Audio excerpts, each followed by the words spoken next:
Hello नमस्कार दोस्तों, स्वागत है आप सभी का आपके अपने परिवार लर्न विद डीएस सर में। दोस्तों आज हम देखने वाले हैं एक बार फिर से रीजनिंग की एक अति महत्वपूर्ण क्लास। साथियों आज है हमारी रीजनिंग की पार्ट संख्या 78। और साथियों इससे पहले कि यदि आपने 77 पार्ट नहीं देखे हैं तो पिछले पार्ट्स जरूर देखिएगा। पिछले पार्ट्स में साथियों एग्जाम से रिलेटेड बहुत ही इंपॉर्टेंट क्वेश्चंस करवाए गए हैं, तो कोशिश करिएगा कि आप पिछले पार्ट जरूर देखें। इसके अतिरिक्त आज की जो क्लास है इसमें साथियों एक बार फिर से हम टॉप 15 प्रश्नों के बारे में चर्चा करेंगे, जो कि सारे के सारे क्वेश्चन प्रीवियस ईयर रहने वाले हैं। इनमें से कुछ इस तरह के क्वेश्चन रहेंगे, जैसे कि क्वेश्चन नंबर 15 हमसे कह रहा है दोस्तों सामाजिक विज्ञान, गणित और गणितज्ञ, इनमें से बताना है दोस्तों कौन सा वेन आरेख बनेगा। चार शानदार से ऑप्शन दे रखे हैं, सामाजिक विज्ञान, गणित और गणितज्ञ में वेन आरेख बताना है। इसके अतिरिक्त साथियों क्वेश्चन नंबर 2 कह रहा है अगर बुक रीड से संबंधित है तो स्पीच किससे संबंधित हो जाएगा। इसके अतिरिक्त एक और क्वेश्चन है यहाँ पर आपके सामने की श्रृंखला दे रखी है, एक शानदार सी श्रृंखला दे रखी है, और इस श्रृंखला में दोस्तों बताना है कि ये जो सेकंड लास्ट पर क्वेश्चन मार्क दे रखा है इस क्वेश्चन मार्क के स्थान पर क्या आएगा। साथियों और भी इंपॉर्टेंट क्वेश्चन रहेंगे जो आपके एग्जाम्स में निरंतर पूछे जाते हैं। तो एकदम शॉर्ट ट्रिक एवं बेसिक लेवल से आज की क्लास को हम आपके सामने प्रस्तुत करते हैं, सॉल्व करने का प्रयास करते हैं। चलिए चलते हैं दोस्तों आज के पहले क्वेश्चन की तरफ। आज की दोस्तों ये जो रीजनिंग की क्लास है कौन कौन से एग्जाम्स के लिए इंपॉर्टेंट है दोस्तों याद रखेंगे। जो भी आपका वनडे कॉम्पिटिटिव एग्जाम होता है जिसमें साथियों रीजनिंग पूछा जाता है, जैसे आपका SSC GD, MTS, CHSL, CGL, CPO, UPSI, UP police, Bihar police, Agniveer, clerk Rajasthan police, इसके अतिरिक्त दिल्ली पुलिस, इसके अतिरिक्त दोस्तों railway group D, NTPC, DFCCIL, ALP, IBPS, navy, Madhya Pradesh police, CRPF, DRDO, CISF, ITBP, CTET, DSSB, UKPSC, दरोगा, UP triple SC PET, UPPSC, MPPSC, BPSC, super TET, UP PET, UP TET, और भी प्रतियोगी परीक्षाएं जैसे आगामी दिनों में आपकी बीएसएससी की परीक्षा लगी हुई है, यानी कि बिहार एसएससी की, इसके अतिरिक्त राजस्थान पटवार, इसके अतिरिक्त दोस्तों मध्य प्रदेश पटवारी या एमपीपीएससी की जो प्रीलिम्स का पेपर है, इसके अतिरिक्त दोस्तों आपका यूकेपीएससी का पेपर, इसके अतिरिक्त दोस्तों हरियाणा पुलिस का पेपर, और भी कोई सचिवालय वगैरह, ग्राम सेवक, ग्राम विकास अधिकारी, वीडियो वगैरह के एग्जाम जिसमें भी आपका रीजनिंग पूछा जाता है। साथियों उन सभी एग्जाम्स के लिए ये क्लास शानदार साबित होने वाली है। तो दोस्तों इस क्लास को मैं उम्मीद करता हूं अंत तक आप लोग जरूर देखेंगे। चलिए आज की अगली इन्फॉर्मेशन दोस्तों ये है कि यदि आप इस क्लास का पीडीएफ प्राप्त करना चाहते हैं तो आपको पीडीएफ आपके टेलीग्राम ग्रुप पर मिलेगा, और टेलीग्राम जो है इसका लिंक आपको इस वीडियो के डिस्क्रिप्शन बॉक्स में मिल जाएगा या फिर कमेंट बॉक्स में मिल जाएगा। तो आप टेलीग्राम को जरूर ज्वाइन कीजिएगा। यहाँ पर प्रतिदिन इंपॉर्टेंट नोट्स और आपको प्रतिदिन इंपॉर्टेंट पीडीएफ फ्री में प्रोवाइड करवाए जाते हैं। चलते हैं आज के पहले क्वेश्चन की तरफ। आज का पहला क्वेश्चन है दोस्तों मोस्ट इंपोर्टेंट क्वेश्चन है, आपके सामने है क्वेश्चन नंबर 1। कह रहा है अगर दोस्तों सिंह वन से संबंधित है तो जल्दी से बताना है कि मछली किससे संबंधित हो जाएगी। बहुत ही शानदार क्वेश्चन है। अगर बात कर ले सिंह की, यानी कि दोस्तों शेर की बात कर रहा है, यहाँ पर शेर की बात कर रहा है, और शेर कहाँ पर निवास करता है तो साथियों शेर का जो निवास स्थान हो सकता है क्या होता है, शेर का जो निवास स्थान होता है ये हमारा क्या होता है, वन होता है। इस तरह से हम कहेंगे कि सर मछली का निवास स्थान क्या होता है। क्या सर मछली पिंजरा में रहती है, तो आप कहेंगे गलत हो जाएगा। क्या मछली आकाश में रहती है, सर आकाश में आपने कब से मछली उड़ती हुई देखी, तो ये भी आपका गलत हो जाएगा। क्या आपने मछली को घोंसला में देखा है, तो ये भी गलत हो जाएगा, और बचेगा हमारे पास केवल और केवल ऑप्शन नंबर डी जो इसमें दे रखा है आपका जल, यानी कि जो मछली होगी इसका जो निवास स्थान बनेगा वो दोस्तों जल बन जाएगा, और यही इसका सही उत्तर है। चलते हैं अगले क्वेश्चन की तरफ। अगला क्वेश्चन है साथियों क्वेश्चन नंबर 2। क्वेश्चन नंबर 2 को आपको बहुत इंपॉर्टेंट तरीके से याद रखना है, और ये क्वेश्चन आपका किसी भी प्रकार से उस लॉजिक से संबंधित नहीं है जैसे अभी तक हम सॉल्व करते थे कि ए का कोड 1 है, बी का कोड 2 है, ये ऐसे संबंधित नहीं है। ये आपका नॉर्मली संबंधित है आपके स्पीच वगैरह से, यानी कि आपके सीधे शब्दों से संबंधित है। देखिए अगर बात कर लें बुक के बारे में साथियों, अगर हम बात करेंगे बुक के बारे में तो बुक को क्या किया जाता है, आप कहेंगे हम किताब को किस लिए खरीदते हैं, आप कहेंगे सर पढ़ने के लिए खरीदते हैं। किताब को किस लिए खरीदा जाता है, पढ़ने के लिए खरीदा जाता है। इसके अतिरिक्त अगर बात कर लें स्पीच की, स्पीच का मतलब क्या होता है दोस्तों, तो भाषण होता है। आपने बड़े बड़े दिग्गज नेताओं के भाषण सुने होंगे, टीवी पर भी कई बार सुनते रहे होंगे। तो उनको क्या करते हैं, भाषण को क्या करते हैं, आप लोग टीवी पर देखते हैं, आजकल तो यूट्यूब पर आपके प्रत्येक चैनल प्रतिदिन आपको कई भाषण सुनवा देते हैं नेताओं के। इसके अतिरिक्त रैलियां भी होती हैं हमारे गांव में, जब चुनाव का टाइम होता है तब नेताजी आते हैं तो वो क्या देते हैं, भाषण देते हैं। और भाषण को हम क्या करते हैं, क्या भाषण को कॉपी करते हैं, आप कहेंगे बिल्कुल नहीं। क्या डेली डिक्टेट करते हैं, आप कहेंगे बिल्कुल नहीं। क्या भाषण को इग्नोर किया जाता है, बिल्कुल नहीं। नेताजी बड़े बड़े वादे करेंगे तो आप उसको गौर से सुनेंगे, यानी कि सुनेंगे तो क्या हो जाएगा, इसका राइट आंसर बनेगा लिसन। क्या बनेगा, जो भी स्पीच होगा उसको क्या करेंगे, भाषण को हम लोग सुनेंगे। जिस प्रकार जो दोस्तों हमारा बुक होता है पढ़ने से, उसी प्रकार भाषण होता है सुनने से। इसको आप लोग अच्छे से याद रखेंगे। चलते हैं दोस्तों आज के अगले क्वेश्चन की तरफ। अगला क्वेश्चन है हमारे पास क्वेश्चन नंबर 3। क्वेश्चन नंबर 3 भी एक शानदार क्वेश्चन है दोस्तों। कह रहा है निम्नलिखित प्रश्न में विषम विकल्प को ज्ञात कीजिए। इनमें से बताना है साथियों कौन सा विषम हमारा विकल्प हो जाएगा। इसको आप लोग गौर से देखिएगा, कौन सा वर्गीकरण का एक शानदार क्वेश्चन है जिसे हम इंग्लिश में क्लासिफिकेशन कहते हैं। तो इसको सॉल्व करना है, किस तरह से सॉल्व करेंगे जल्दी से समझिए इसको। तो दोस्तों अगर आप देखेंगे यहाँ पर 324 का अनुपात 100 से है, 813 का अनुपात 169 से है, 123 का अनुपात दोस्तों 49 से है, और 912 का अनुपात कितने से है, तो आप कहेंगे सर 144 से है। तो इसको किस तरह से सॉल्व करेंगे, तो इसमें आपको करना है यह जोड़ लगाइए, घटाव लगाइए, गुणा लगाइए, कुछ भी कीजिए, आपको इसको सॉल्व करना है। लेकिन आप इसको कैसे चुटकियों में सॉल्व करेंगे गौर से समझिए। ये जो 324 दे रखा है, तो कुछ इस तरह से 324 को लिखा गया है। क्या लिखा गया है, 324 को इस तरह से। और इसके सामने दोस्तों क्या लिखा है, 100 लिखा है। इसके बारे में भी हम चर्चा करेंगे कैसे लिखा गया है। इसी प्रकार आगे 813 को देखेंगे तो 8 + 1 और प्लस में 3 और बराबर में हमारा हो जाएगा 169। ठीक है, इसको याद रखेंगे। ये कैसे आया है इसको भी समझेंगे। आगे 1 + 2 + 3, यानी कि 1 + 2 और प्लस में 3, तो इज इक्वल में हमारा अनुपात बना रहा है 49 से। ठीक है, इसको याद रखेंगे। और यहां पर देखें दोस्तों 9 + 1 और +2, इसके बाद इसको बराबर में क्या बना रहा है, ये 144 का संबंध बना रहा है। अब इसको आप लोग गौर से दोस्तों समझिएगा, इसको गौर से समझिए, इसमें लॉजिक क्या चल रहा है। तो इन सभी को जोड़ेंगे, 3 2 5 4 9 आ रहा है, और 9 में यदि हम अपने मन से +1 कर दें, 9 में मन से अपने अगर हम दोस्तों +1 कर देते हैं तो 9 + 1 हो जाता है 10, 9 + 1 हो जाता है 10, और 10 का स्क्वायर ये लिखा हुआ है। उसी प्रकार 8 1 9 3 12, यहाँ पर क्या हो रहा है दोस्तों 12 हो रहा है, और अपने मन से +1 कर दें तो दोस्तों याद रखेंगे ये हो जाएगा 13, और यही ऊपर देखेंगे तो 13 का स्क्वायर लिखा हुआ है। इसके अतिरिक्त अब आप यहां पर चेक कीजिए, 1 + 2 + 3 यानी कि 6 हो जाएगा, और 6 में अपने मन से एक ऐड करते हैं तो ये हो जाएगा 7, और यही ऊपर हमारा 7 का स्क्वायर लिखा हुआ है। अब चेक करते हैं ऑप्शन नंबर डी को। अब दोस्तों ऑप्शन नंबर डी को चेक करते हैं, कैसे चेक करेंगे इसको समझिए आप लोग। यहाँ पर 9 है, एक 10 है और 2 12 है, यानी कि 12 दे रखा है। तो ये 12 का सीधा सीधा स्क्वायर दे रखा है, गौर से देखिए, ये 12 का स्क्वायर होता है 144। तो ऑप्शन नंबर डी को अगर देखेंगे तो 912 अनुपात 144 हमारा विषम हो जाएगा। क्यों हो जाएगा इसको भी समझिए गौर से। इसको क्या समझना है कि सभी में तो जो नंबर थे उनको आगे ऐड कर रहे थे, तो अपने मन से +1 कर रहे थे। देखिए जो नंबर थे ऐड कर रहे थे, अपने मन से +1 कर रहे थे। लेकिन यहां पर हमें ऑप्शन नंबर डी में अपने मन से +1 नहीं करना पड़ा, इसलिए ऑप्शन नंबर डी हमारा विषम है। इसको याद रखेंगे, वेरी वेरी इंपॉर्टेंट क्वेश्चन है। चलते हैं अगले क्वेश्चन की तरफ। अगला क्वेश्चन है साथियों क्वेश्चन नंबर 4। क्वेश्चन नंबर 4 भी एक शानदार क्वेश्चन है। कह रहा है निम्नलिखित प्रश्न को शब्दों के सार्थक क्रम में दर्शाइए। जल्दी से बताइए इन शब्दों को कैसे हम सार्थक क्रम में दर्शा सकते हैं। तो दोस्तों आप समझिए, इसको एक ही नंबर से आपका आंसर आ सकता है। कौन सा सबसे पहले आ जाएगा उसका आंसर आ सकता है, चलिए चेक करते हैं।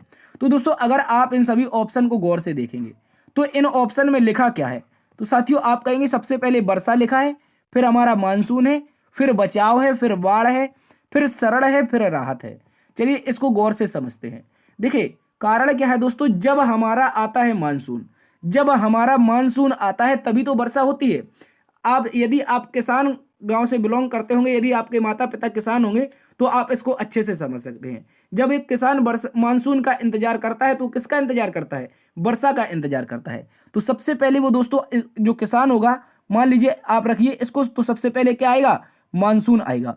और ये मानसून क्या करवाएगा, जब ये मानसून दोस्तों आ जाएगा तो ये मानसून वर्षा करवाएगा। क्या करवाएगा, वर्षा। तो हमें पता है मानसून विकल्प नंबर 2 में दे रखा है, आगे चेक ही नहीं करना, विकल्प नंबर 2 से ऑप्शन की शुरुआत होनी चाहिए वही सही उत्तर हो जाएगा। और देखेंगे विकल्प नंबर 2 की जो शुरुआत हो रही है सर ऑप्शन नंबर सी की हो रही है। ऑप्शन नंबर सी की विकल्प नंबर 2 से शुरुआत हो रही है। पहले आएगा मानसून, उसके बाद दोस्तों वर्षा होगी। जब वर्षा हो जाएगी तो दोस्तों क्या आएगी, वर्षा होने के बाद तेज बारिश में आ जाती है बाढ़। और बाढ़ में क्या होता है दोस्तों, बाढ़ में होता है क्या होता है याद रखेंगे, बाढ़ में आपका चलता है बचाव का कार्य। जब लोग बहने लगते हैं, उनको दिक्कत आने लगती है, तो आपने देखा होगा जो प्रशासन होता है वो बचाव कार्य करता है। ठीक है, क्या करता है, वो बचाव का कार्य करता है। बचाव के कार्य करने के बाद उसको क्या दी जाती है दोस्तों, आप कहेंगे बचाव कार्य करने के बाद उस व्यक्ति को शरण दी जाती है। क्या दी जाती है, शरण। और शरण जब दे दी जाती है तो फिर उसको कुछ राहत पैकेज दिया जाता है। क्या दिया जाता है, राहत पैकेज दिया जाता है। तो इस तरह से 2 नंबर से शुरुआत और 6 नंबर से अंत होना चाहिए, क्योंकि 6 नंबर में राहत दे रखा है और लास्ट में राहत आ रहा है। 2 नंबर से शुरुआत, 6 नंबर से अंत। ऑप्शन नंबर सी ही हमारा सही उत्तर होगा। चलते हैं अगले क्वेश्चन की तरफ। अगला क्वेश्चन है साथियों एक और शानदार क्वेश्चन, किसका, गणितीय समीकरण का। कह रहा है यदि प्लस का अर्थ गुणा हो, माइनस का अर्थ भाग हो और गुणा का अर्थ माइनस हो और भाग का अर्थ प्लस हो, तो इस समीकरण में क्वेश्चन मार्क के स्थान पर क्या आएगा। यूपीपीएससी 2018 में पूछा गया क्वेश्चन है। इसको भी आप लोग गौर से समझिएगा, बहुत शानदार क्वेश्चन है। इसको हम लोग सॉल्व करते हैं। तो सबसे पहले अपना समीकरण लिख लेते हैं। समीकरण में सबसे पहले दे रखा है साथियों 4। ठीक है, 4 के बाद आता है अगला 8, 8 के बाद है 2, फिर 2 के बाद 2 और आगे हमारा 4 दे रखा है। तो हमें क्या करना है, इन सिंबल को चेंज कर देना है क्वेश्चन के अनुसार। पहले भाग है, तो भाग का जो अर्थ बताया है वो दोस्तों प्लस बताया है, भाग का अर्थ प्लस। ठीक है, लास्ट में सेकंड में आपका आ रहा है माइनस, और माइनस का जो अर्थ है वो दोस्तों भाग बताया है। क्या बताया है, माइनस का अर्थ हमें भाग बताया है, तो माइनस के अर्थ पर भाग रख देंगे। आगे देखेंगे गुणा, और गुणा का जो अर्थ बताया है वो दोस्तों घटाव बताया है। क्या बताया, घटाव। देखिए ये रखा है गुणा का अर्थ घटाव है, और आगे दे रखा है प्लस, और प्लस का अर्थ दोस्तों गुणा बताया है। अब जल्दी से इसका बोर्ड मास का प्रयोग करके सॉल्व करते हैं। तो 2 चौके 8, तो यहां पर क्या होगा, 4 प्लस में 4 और माइनस में 2 और चौके 8। ठीक है, यहां पर सीधा कर देते हैं इसको भी, 2 चौके 8। ठीक है, तो आगे देखेंगे 4 4 8 और माइनस 8, यानी कि 8 माइनस 8, तो दोस्तों क्या बचेगा, 0 बचेगा। और इस तरह से क्या किसी ऑप्शन में 0 है, तो आप कहेंगे सर बिल्कुल ऑप्शन नंबर हमें दिखाई दे रहा है बी, ऑप्शन नंबर बी में 0 दे रखा है। यही इसका दोस्तों सही उत्तर हो जाएगा। बहुत इंपॉर्टेंट क्वेश्चन है, अच्छे से याद रखेंगे। चलते हैं दोस्तों अगले क्वेश्चन की तरफ। अगला क्वेश्चन एक और बहुत इंपॉर्टेंट क्वेश्चन जो आपके प्रीवियस ईयर एग्जाम में पूछा गया था। क्वेश्चन नंबर 6 कह रहा है निम्नलिखित प्रश्न में लुप्त पद को ज्ञात करो। जल्दी से बताइए, लुप्त पद ये दे रखा है क्वेश्चन मार्क, और इस क्वेश्चन मार्क के स्थान पर बताना है साथियों हमारा क्या आ जाएगा। बहुत ही शानदार क्वेश्चन है, इसको आप लोगों को अच्छे से याद रखना है। जल्दी से बताइए ये जो क्वेश्चन मार्क दे रखा है इसके स्थान पर क्या आएगा। तो आप गौर से अगर देखेंगे दोस्तों, इसको सीधा सॉल्व कर लेते हैं। इसको गौर से देखेंगे तो सी और एन लिखा है, सी एन का जो कोड बना है वो 21 बना है। कैसे बना है इसको भी समझेंगे। इसके बाद टीवी लिखा है, क्या लिखा है, टीवी, और टीवी का जो कोड है वो 220 है। ठीक है, क्या है दोस्तों, टीवी का कोड 220 है। और यहाँ पर एफ के है, क्या है, एफ के, और एफ के का जो कोड है वो 33 है। चलिए इसको आप लोग गौर से समझिए लिखा क्या गया है। देखिए इसमें आपको लगाना पड़ेगा प्लेस वैल्यू वाला लॉजिक। किसका, प्लेस वैल्यू वाला। सी हमारा दोस्तों 3 पर होता है, एन हमारा 14 पर होता है। इन दोनों का आपस में मल्टीप्लाई कर देंगे तो 42 आ जाएगा, और 42 में अपने मन से 2 से भाग दे देंगे तो क्या आ जाएगा दोस्तों, 21 आ जाएगा। उसी प्रकार टी होता है दोस्तों 20 पर, और यहाँ पर ये हो जाएगा 22 पर। तो 22 दूना का 44, यानी कि हम कहेंगे सर 440। 440 में अपने मन से 2 से भाग, तो आ जाएगा हमारा 220। उसी प्रकार एफ होता है 6 पर, एफ 6 पर होता है, आपस में इनका मल्टीप्लाई करना है। क्या करना है, इनका के से मल्टीप्लाई, के का प्लेस वैल्यू 11 होता है, तो 11 छके के 66, और 66 में अपने मन से देना है 2 से भाग, तो बताना है क्या आएगा, 66 में 2 से भाग जाएगा 33 आ जाएगा। अब चलिए इसी लॉजिक का प्रयोग करते हैं और लास्ट वाले का उत्तर लाते हैं। यहाँ पर क्या लिखा है दोस्तों, आप पढ़ेंगे तो एल आई लिखा है। क्या लिखा है, एल आई, और एल का जो प्लेस होता है वो 12 होता है, आई का प्लेस होता है दोस्तों 9, तो 12 नमा के 108 हो जाएगा। क्या हो जाएगा, 108। ठीक है, इसको समझिए, 12 नमा का 108 और अपने मन से 2 से भाग देंगे तो हमारा नंबर आएगा 54। क्या आएगा दोस्तों, 54 आएगा। क्या आ जाएगा, 54। और यही इसका दोस्तों सही उत्तर है, ऑप्शन नंबर 1 सही उत्तर है। बहुत ही शानदार क्वेश्चन था, इसको आप लोगों को अच्छे से याद रखना है। तो मैं उम्मीद करता हूं कि यह क्वेश्चन आपको जरूर समझ में आया होगा। यदि समझ में नहीं आया है तो आपसे निवेदन है कि इस वीडियो को 20 से 30 सेकंड पीछे रिवर्स करके जरूर देखिएगा। चलते हैं अगले क्वेश्चन की तरफ। अगला क्वेश्चन है साथियों क्वेश्चन नंबर 7। क्वेश्चन नंबर 7 एक भौकाल टाइप का क्वेश्चन है। इसको आप गौर से समझिए, ये भौकाल टाइप का क्वेश्चन है, इसमें कुछ नहीं है, केवल एक शानदार सा लॉजिक लगाना है, इससे हमारा उत्तर आ जाएगा। कह रहा है दोस्तों 8, 8 के बाद 9, 9 के बाद 8, 8 के बाद 7, 7 के बाद 10, 9, 6 और यहाँ पर 11, फिर 10, फिर क्वेश्चन मार्क, फिर 12।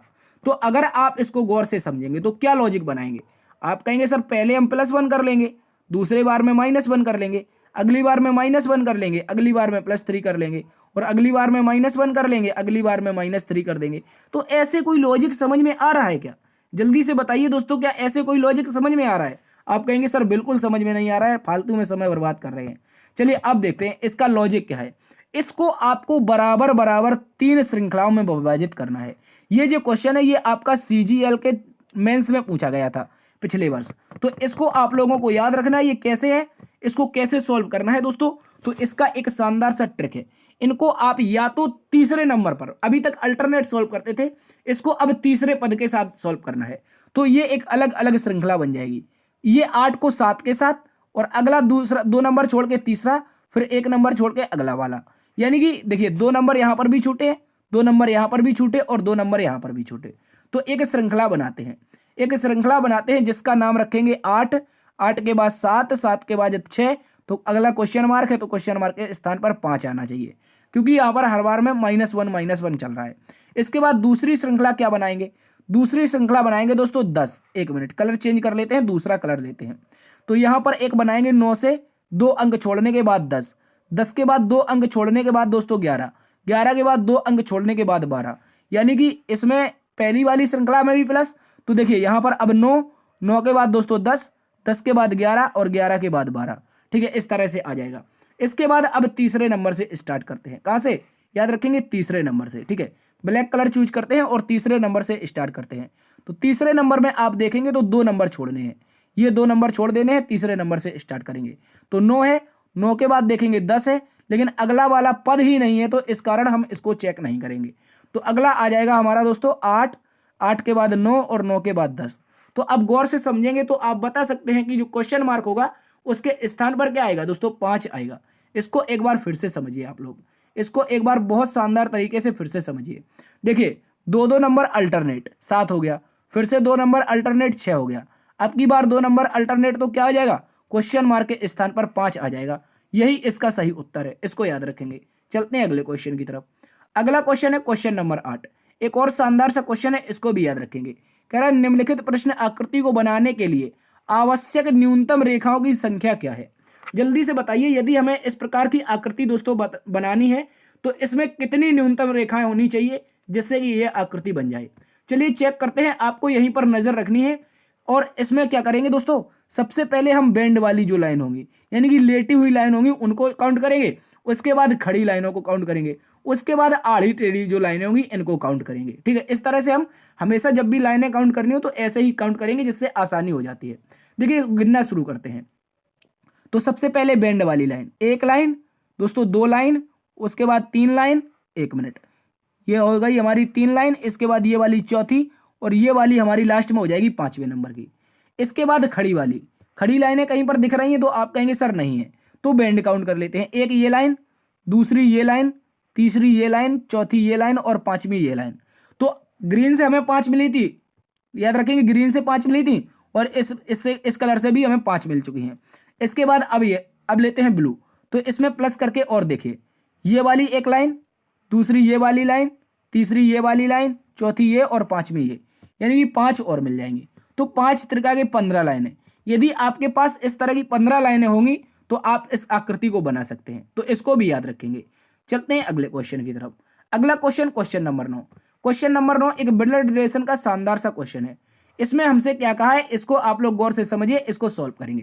कह रहा है डी पी का पुत्र है, पी एम की पुत्री है। डी पी का पुत्र है, पी एम की पुत्री है।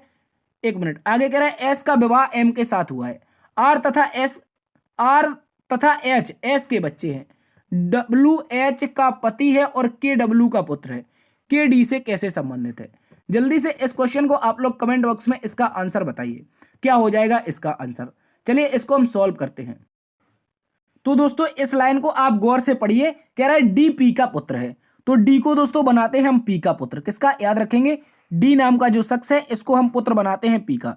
एक मिनट, यहाँ पर डी को पुत्र बनाएंगे पी का।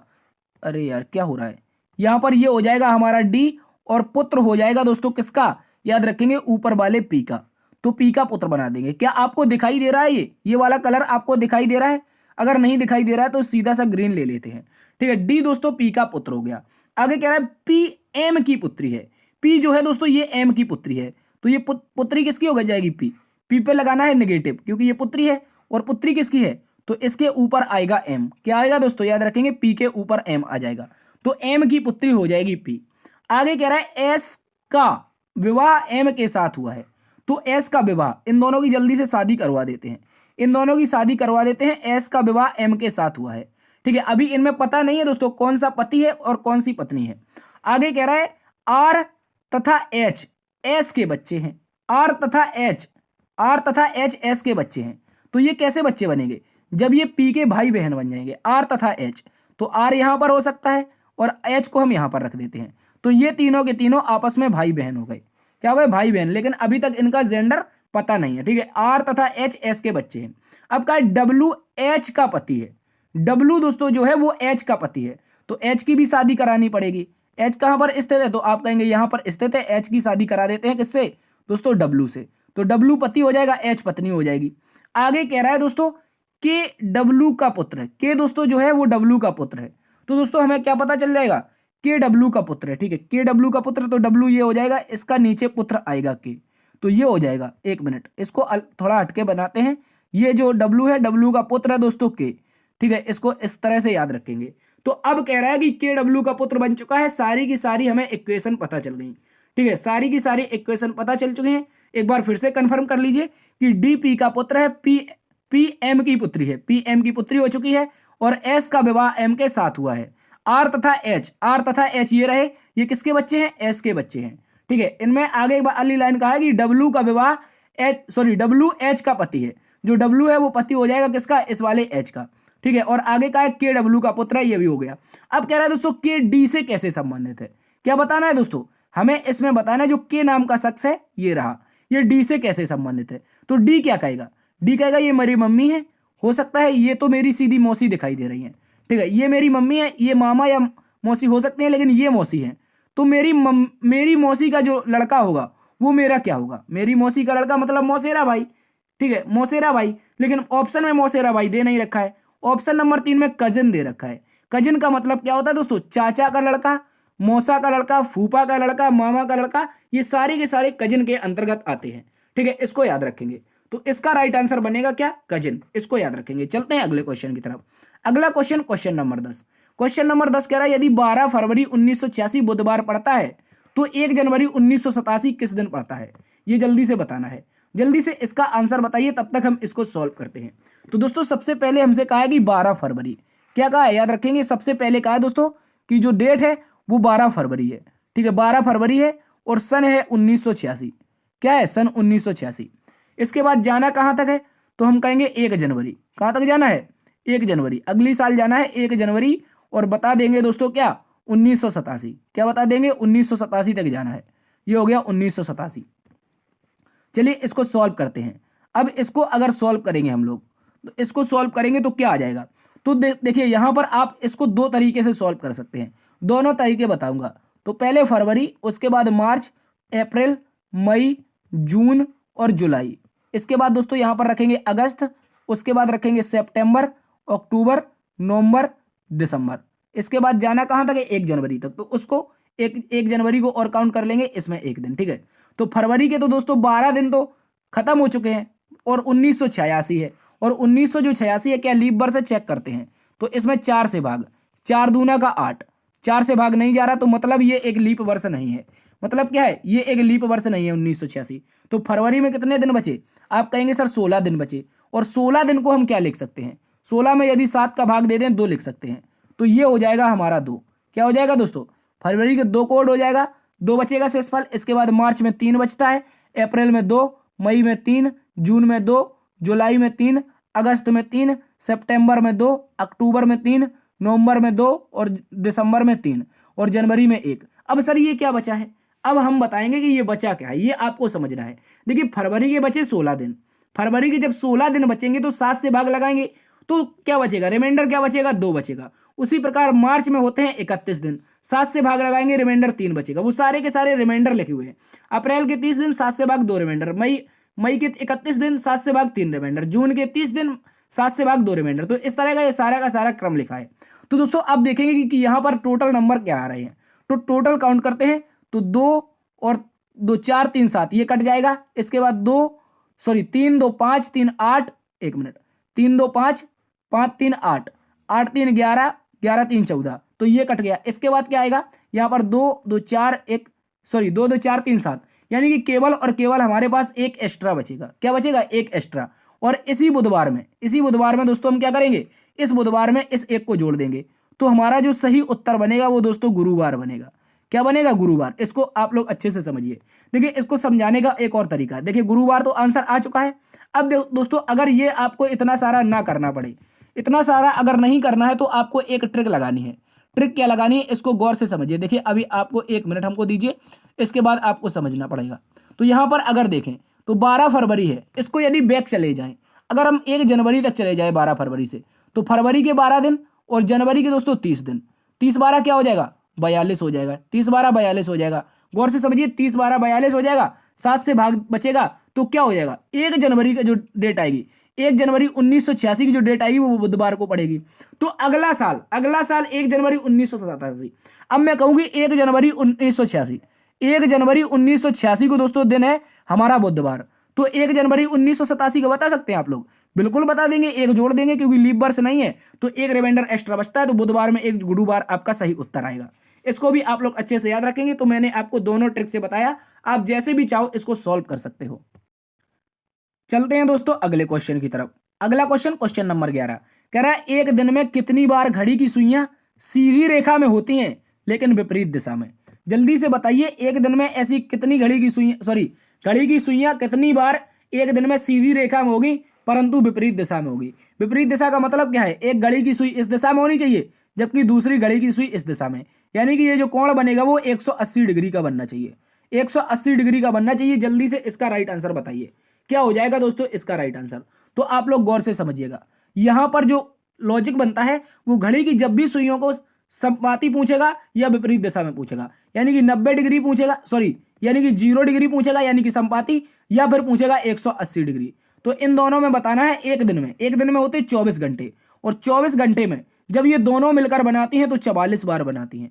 क्या बनाती हैं, 44 बार। लेकिन इस बार क्या पूछा है, केवल विपरीत, यानी कि 180 पूछा है। तो दोनों 44 बार बनाएंगी तो एक कितनी बार बनाएगी, तो दोस्तों आप कहेंगे 22 बार बनाएगी। इसको गौर से समझिए, फिर से समझिए। देखिए एक जो घड़ी की सुई होगी वो 12 घंटे में 11 बार 180 डिग्री का कोण बनाती है। कितनी बार, जो 12 घंटे होंगे, जो हमारे 12 घंटे होंगे, 12 घंटे में 11 बार 180 डिग्री का कोण बनाएगी। तो 24 घंटे में कितनी बार बनाएगी, तो आप कहेंगे 11 दूनी की 22 बार। कितना हो जाएगा, 11 दूनी की 22 बार, और 22 बार हमारा सही उत्तर हो जाएगा। इसको याद रखेंगे। इसका जो लॉजिक बनता है याद रखेंगे, इसमें जो एक कोण बनता है वो आपका 5 से लेकर 7 के बीच में केवल एक बार ही बनता है, फिक्स 6 पर। ठीक है, याद रखेंगे 180 का। इसको भी याद रखना है। चलते हैं दोस्तों अगले क्वेश्चन की तरफ। अगला क्वेश्चन है एक शानदार क्वेश्चन, डायरेक्शन एंड डिस्टेंस। इसको ट्रेन के साथ कोड किया गया है। Direction and distance question number 12 है। और दोस्तों ये कह रहा है कि एक रेलगाड़ी दक्षिण से उत्तर की ओर चल रही है और हवा का प्रवाह पश्चिम से पूर्व की ओर है। रेलगाड़ी से निकलने वाले धुएं की दिशा बताइए। चलिए इसको देखते हैं। सबसे पहले एक रेलगाड़ी बनाएंगे। ये चली रेलगाड़ी भाई, इसको जल्दी से बैठ जाइए, जिसको भी इसमें बैठना है जल्दी से बैठ जाइए। अब इसको रेलगाड़ी को जल्दी से हम तैयार कर देते हैं। ठीक है, यहाँ पर हमारी रेलगाड़ी तैयार होने वाली है। ठीक है दोस्तों, अब इसका जो धुआं बनाना पड़ेगा वो भी हमें बनाना पड़ेगा। कहाँ पर जाएगा, तो धुएं की जो दिशा है वो दिशा है पश्चिम से पूर्व की ओर। कहाँ से, पश्चिम से पूर्व की ओर। तो ये हो जाएगी हमारी धुआं की दिशा। किसकी, याद रखेंगे, धुआं की दिशा। ठीक है, इसके बाद ये रेलगाड़ी है, ये जा रही है कहाँ से दोस्तों, याद रखेंगे दक्षिण से उत्तर की ओर। देखिए एक रेलगाड़ी है, इसमें जो धुआं चल रहा है वो जो हवा चल रही है वो ऐसे ऐसे चल रही है। ठीक है, इस तरह से चल रही है पश्चिम से पूर्व की ओर। और इसका यहाँ कहीं पर आपका इंजन लगा होगा, वो साइलेंसर लगा होगा, जो धुआं देने वाला होता है वो यहाँ कहीं लगा होगा। अब ये गाड़ी जा रही है सीधी दिशा में, बहुत रफ्तार से, मान लीजिए 180 किलोमीटर प्रति घंटा की स्पीड से जा रही है। इस दिशा में जा रही है। तो जल्दी से बताना है कि ये धुआं किस दिशा में जाएगा। तो आप कहेंगे गाड़ी ऊपर की ओर जा रही है, हवा ऐसी चल रही है, तो ये कौन सी दिशा हो जाएगी, इस दिशा में जाएगा धुआं, क्योंकि गाड़ी आगे कट जाएगी तो हवा ऐसी ही चलती रहेगी, तो जब भी बनेगा तो यही दिशा बनेगी। और हमें पता है जब हमने आपको दिशा काउंट करवाई थी, ईस्ट वेस्ट साउथ और नॉर्थ, ये वाली दिशा कौन सी बनेगी दोस्तों, ये वाली बनेगी साउथ ईस्ट। क्या बनेगी, साउथ ईस्ट। साउथ ईस्ट का मतलब होता है दक्षिण पूर्व। क्या हो जाएगा, दक्षिण पूर्व। इसका राइट आंसर दक्षिण पूर्व है। चलते हैं अगले क्वेश्चन की तरफ। अगला क्वेश्चन दोस्तों क्वेश्चन नंबर 13। क्वेश्चन नंबर 13 को भी आप लोग गौर से समझिएगा। यहां पर कह रखा है कुछ टायर रस्सियां हैं। चलिए इसको सीधा सा सॉल्व करते हैं दोस्तों। क्या करते हैं, इसको सीधा सॉल्व करते हैं। तो कुछ टायर, मान लीजिए ये जो टायर है, यहां पर इसको टायर लिख देते हैं। क्या लिख देते हैं, टायर। ठीक है, ये जो टायर है इनका कुछ पार्ट किसमें आ रहा है दोस्तों, रस्सियों में आ रहा है। गौर से समझिएगा, कुछ पार्ट जो टायर का है, इतना इतना सा ये पार्ट किसमें आ रहा है दोस्तों, रस्सियों में आ रहा है। ठीक है, इसको याद रखेंगे। इसके बाद कुछ कह रहा है कुछ रस्सियां तब्बू है। क्या कह रहा है दोस्तों, कुछ जो रस्सियां हैं, मान लीजिए इतनी इतनी से ये जो रस्सियां हैं, ये जो रस्सियां हैं ये क्या है, आपकी ताफोर तब्बू बना देते हैं। ठीक है, क्या हो जाएंगी, तब्बू हो जाएंगी। इसके बाद कुछ तब्बू दीवारें हैं। कुछ तब्बू, कौन सी तब्बू आएंगे, तो आप कहेंगे सर ये वाले तब्बू। एक मिनट, इसको गौर से समझिए। ये वाले जो तब्बू हैं, ये कुछ तब्बू क्या हो जाएंगे दोस्तों, ये हमारे इतने इतने से तब्बू दीवारें हो जाएंगी। ठीक है, ये हो जाएंगे दीवारें, इसको समझिएगा। आगे कह रहा है कुछ दीवारें मकान है। तो कुछ दीवारें मकान कैसे बनाएंगे, चलिए कलर एक बार फिर से यहाँ पर चेंज कर लेते हैं। और कुछ दीवारें हमारी क्या बन जाएंगी, मकान बन जाएगी। इतनी इतनी सी दीवारें क्या हो जाएंगी, M4 मकान हो जाएंगी। ठीक है, M4 मकान बना देते हैं, ये हो जाएगा हमारा मकान। ठीक है, तो अब गौर से समझिए, पहले कुछ टायर रस्सी थे, कुछ रस्सी तब्बू थे, और कुछ तब्बू ये क्या था, दीवार था, और कुछ दीवार मकान है। तो अब निष्कर्ष पढ़ते हैं। कह रहा है कुछ मकान रस्सियां हैं। क्या कुछ मकान का संबंध रस्सियों के साथ आ रहा है, मकान यहां पर है, रस्सियां यहां पर हैं। जल्दी से बताइए क्या संबंध बन रहा है। तो आप कहेंगे संबंध हमें सर एग्जैक्टली पता नहीं है, हो सकता है बन भी जाए, हो सकता है नहीं भी बने, तो इसलिए हमें एग्जैक्टली पता नहीं है, तो ये क्या है, गलत है। ठीक है, याद रखेंगे ये गलत है। आगे कह रहा है दोस्तों कुछ दीवारें रस्सियां हैं। कुछ दीवारें, जल्दी से बताना है क्या रस्सियां हैं।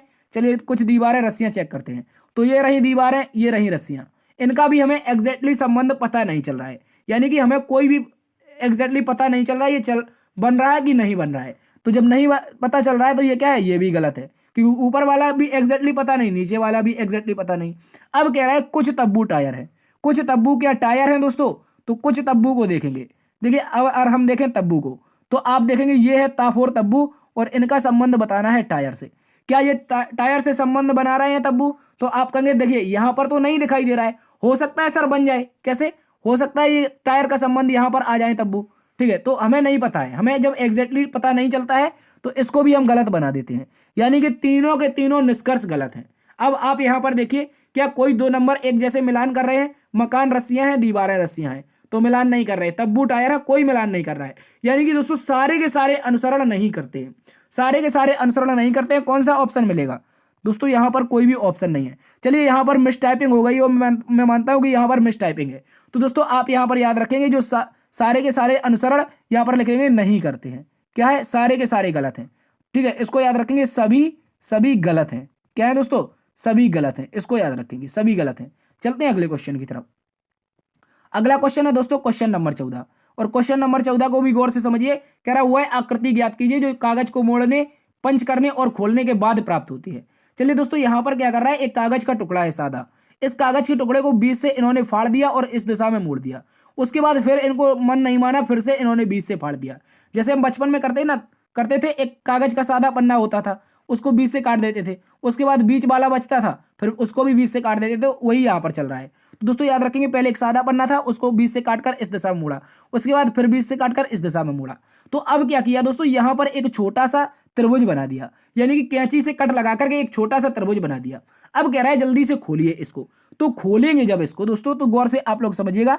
यदि एक हमें त्रिभुज प्राप्त है, एक मिनट, यदि हमें एक मिनट, यहाँ पर एक मान लीजिए ये इस तरह की आकृति है, ये 4 बार कट चुकी है बीच से इस तरह से, और जब ये खुलेगी तो आप गौर से समझिए, यहां पर आपको एक त्रिभुज काट के दिया है। तो ये त्रिभुज हमेशा जब खुलेगा ऊपर की ओर इस तरह से खुलेगा। उसके बाद अब ये इस दिशा में खुलेंगे। देखिए अभी तो ये इस दिशा में खुला था, क्योंकि यहां पर बंद था, तो खुलेगा ऊपर की ओर। ठीक है, ऊपर की ओर खुला। इसके बाद ये जब आधा खुल गया तो अब इस दिशा में खुलेगा, क्योंकि बंद इस दिशा में हुआ था, तो खुलेगा इस दिशा में। ठीक है, इस तरह से याद रखिए। जब ये खुलेगा तो दोस्तों इसके समान ऊपर वाला बनेगा, एक मिनट, इसके समान ये ऊपर वाला बन जाएगा। ये सही नहीं बन रहा यार, ये ऊपर वाला इस तरह से बन जाएगा और नीचे वाला सा इस तरह बन जाएगा। यानी कि एक दूसरे की ओर चारों के मुख होने चाहिए, एक दूसरे की ओर मुख। यहाँ पर मुख एक दूसरे की ओर नहीं है, गलत है। ये सारे के सारे ऊपर की ओर देख रहे हैं, ये सारे के सारे नीचे की ओर देख रहे हैं, और बचता है हमारे पास केवल और केवल ऑप्शन नंबर डी, यही इसका सही उत्तर है। चलते हैं साथियों अगले क्वेश्चन की तरफ। अगला क्वेश्चन है क्वेश्चन नंबर 15। क्वेश्चन नंबर 15 भी आप लोग गौर से समझिए।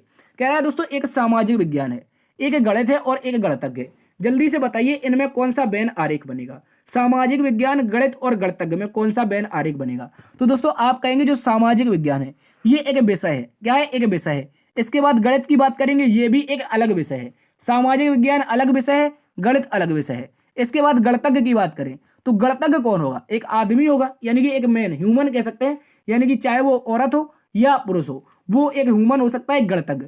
तो ये तीनों के तीनों अलग भाग रहे हैं, तीनों के तीनों अलग भाग रहे हैं, यानी कि एक हमारा सोशल साइंस के लिए बन जाएगा। किसके लिए? सोशल साइंस के लिए।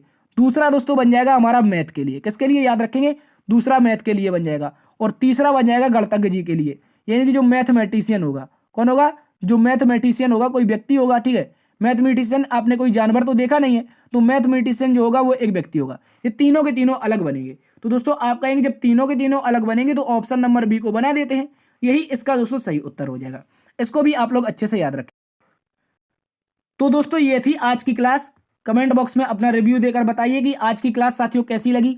यदि आज की क्लास आपको पसंद आई है तो एक बार से सेशन को जल्दी से लाइक कर दीजिए, दोस्तों में सेशन को शेयर कीजिए। यदि अभी तक आपने अपने चैनल को सब्सक्राइब नहीं किया है तो सब्सक्राइब करने का दोस्तों कोई पैसा चार्ज नहीं है, आप अपने चैनल को सब्सक्राइब भी कर लीजिए। देखते रहिए आपका अपना परिवार लर्न विद डीएस सर। दोस्तों मिलते हैं कल एक नई वीडियो में, नई क्लास के साथ, नए जोश नए हौसले के साथ। तब तक के लिए अपना ख्याल रखना। जय हिंद, जय भारत।